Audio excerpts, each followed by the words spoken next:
Maulaya salli wa sallim daiman abada.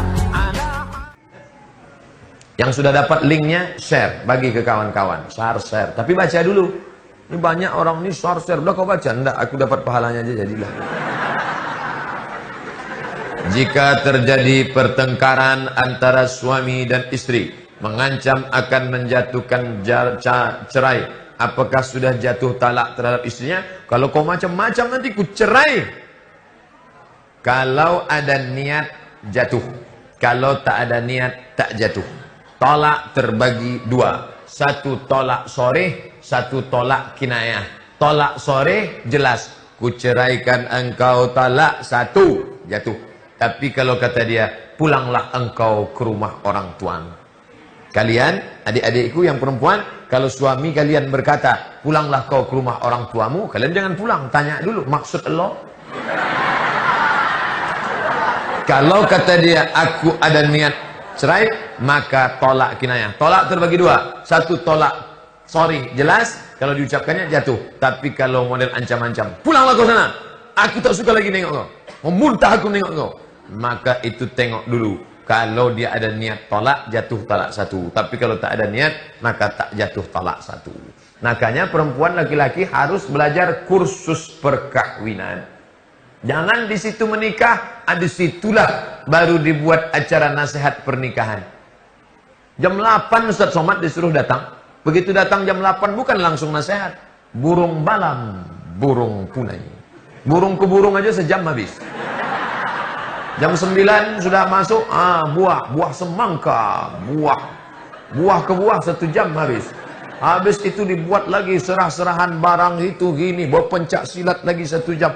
Udahlah jam 1:30, barulah berikut ini mari kita dengarkan nasihat pernikahan oleh Al-Mukarram Haji Abdul Somad Al-Jima. Pengantin yang mau dinasihati itu tak pula mendengar. Pengantin yang mau dinasihati asiklah berfoto selfie.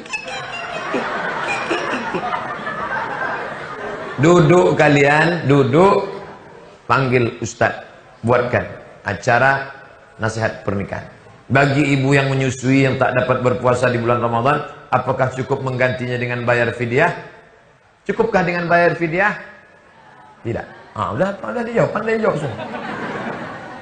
Tidak bayar fidyah. Ada pendapat dari Ibnu Abbas dengan Ibnu Mas'ud, katanya bayar fidyah saja. Tapi saya pegang mazhab Syafi'i, mesti diqadha. Saya tak menyalahkan Ustadz yang mengatakan bayar fidyah, tapi saya memakai pendapat mazhab Syafi'i, mesti diqadha, diganti.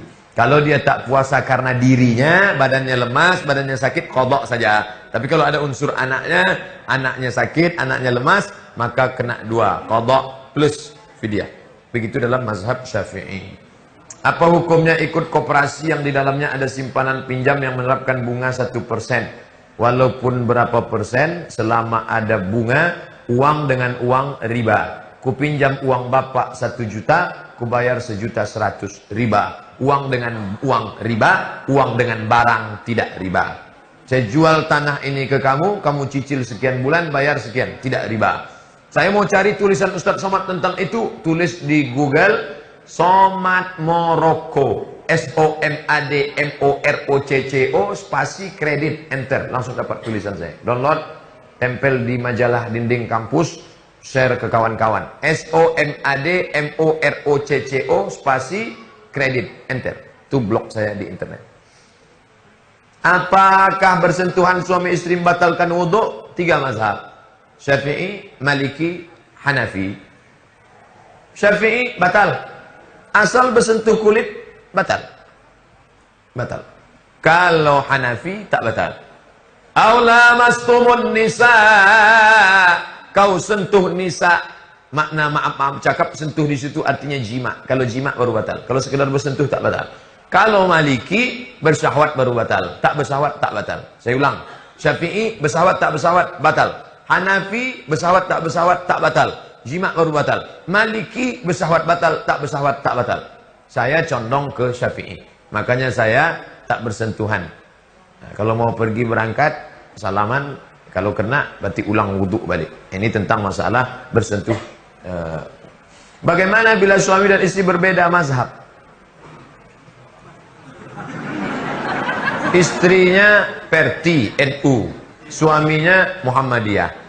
Muhammadiyah dalam hal ini mengambil Maliki. Dalam mazhab Maliki, tak bersyahwat, tak batal. Selesai dia salam istrinya, sampai dia di kampus UPP, salat dia. Kau tadi kan sudah kau pegang binimu. Aku tak bersyahwat, kata dia. Aku nengok biniku tak bersyahwat, kata dia. Nengok bini orang, baru aku bersyahwat. Tak batal. Tapi istrinya tadi batal. Letak beda cara berwuduk Syafi'i dengan Maliki itu di mana? Sama. Basuh muka sama, basuh tangan sama, usap kepala sama, usap telinga sama, kaki sama. Cuman bedanya kalau mazhab Syafi'i air kepala sikit aja, ubun-ubun aja, telinga sama kepala lain. Kalau Maliki basahkan tangan, sapu kepala ke belakang, maju ke muka, menyambung ke telinga. 1 kali 1 Maliki.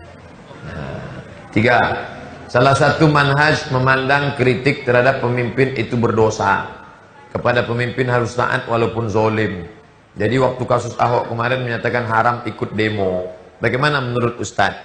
Saya copy pendapat Ustadz Farid Okbah. Farid Okbah alumni Libya, Saudi Arabia punya. Apa kata Ustadz Farid Okbah? Nanti saya kutip pendapat dari Mesir. Itu kan dari Mesir. Ini Farid Okbah, Ustadz Farid Okbah, Libya. Lembaga Ilmu Pengetahuan Indonesia Arab, cabang dari Universitas Imam Muhammad Ibn Saud, Riyadh, Saudi Arabia. Di Saudi Arabia tidak boleh demo.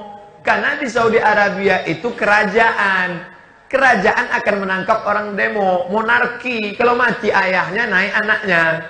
Tapi Republik Indonesia pakai demokrasi. Demokrasi salah satu mengungkapkan ungkapannya adalah dengan cara unjuk rasa. Menunjukkan bahwa dia tidak senang, turun ke jalan. Dan tidak ada yang mengatakan 212 tunjuk rasa. Itu hanyalah untuk menunjukkan solidaritas, aksi damai. Jangan bakar-bakar, rumput tak ada yang rusak. Nah, jadi tentang masalah ini, jangan bawa fatwa Saudi Arabia ke tempat kita. Karena sistem monarki tak sama dengan demokrasi. Ustaz, bagaimana hukumnya bersalaman antara perempuan laki-laki yang bukan mahram, walaupun itu guru dosen kita? Saya setiap ceramah ke Rokan Hulu, di tempat-tempat surau suluk, saya perhatikan ama-ama jamaah itu pas mau salaman pasti diambilnya ujung jilbabnya. Setiap di surau suluk Syekh Ibrahim di mana-mana diambilnya mau salaman. Kenapa? Karena dia tak mau kulitnya bersentuh dengan kulit saya. Ada ha'il. Ha'il artinya pembatas. Nah, Ustaz Somad, walaupun mak itu sudah tua, Ustaz Somad, kami ingin salaman. Kenapa orang Rokan Hulu tak mau bersalaman? Apakah ini aliran sesat? Li ayyut'ina ala ra'si ahadikum.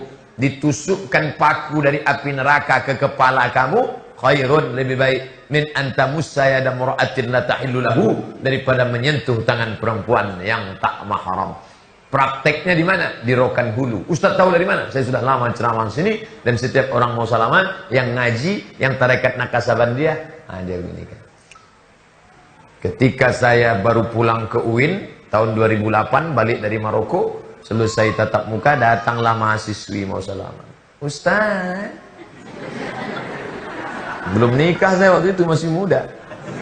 Mau dipegang takut berdosa, tak dipegang jarang-jarang dapat. Maka alhamdulillah Allah memberikan ilham, saya tak pegang tangannya, saya gini langsung. Ini tak pernah saya pelajari di Maroko, tak pernah saya pelajari di Kairo. Ustaz dapat ini dari mana? Mahabharata.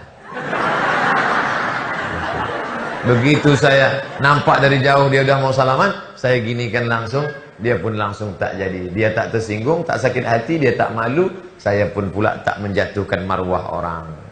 Sampai sekarang kalau ada gini. Jangan ketika yang mau salam ibu-ibu, nenek-nenek gini, pas anak gadis. Bagaimana hukumnya dalam Islam jika melakukan pesta pernikahan seperti zaman sekarang sudah menjadi tradisi, sedangkan kita tahu niat pesta adalah beritahu jika si Fulan bin Fulan sudah nikah. Masalah terbesar dalam hal biasanya orang kaya diundang, orang miskin diundang, pemetaannya luar biasa. Maka tujuan daripada nikah itu iklan, Supaya jangan jadi fitnah, dosen nengok, ini ngaji sholat rajin tapi bonceng perempuan. Kenapa kau bonceng dia? Biniku, Pak. Maka diundanglah semua hadir, iklan. Kata Nabi SAW, a'linu, umumkan nikah ini, waj'aluhu fil masajid, buat akadnya di masjid supaya orang tahu, wadribu, pukulkan duf, pukulkan dulu. Bismillah, tawassalna billah, la la la la la. Pukulkan nasib. Selamat pengantin baru, duduk bersanding di depan ramai. Menengok ramai-ramai. Tapi sekarang pernikahan sudah kehilangan maknanya. Yang diundang bupati, wali kota, gubernur, yang di dekat rumah tak diundang. Jangan sampai. Undang semuanya, hadir, jangan ada maksiat. Saya beberapa kali tak datang undangan gara-gara penyanyi pakai rok pendek. Sampai ya Ustaz tak datang anak kami nikah ya. Saya datang, saya bilang, kenapa Ustaz tak masuk? Takut saya. Nanti saya tengok keyboard menyumbang lagu. Saya agak 2-3 lagu. Maka saya langsung balik. Baru turun dari mobil, sudah disambutnya dengan lagu Jatuh Bangun. Mana kita mau turun?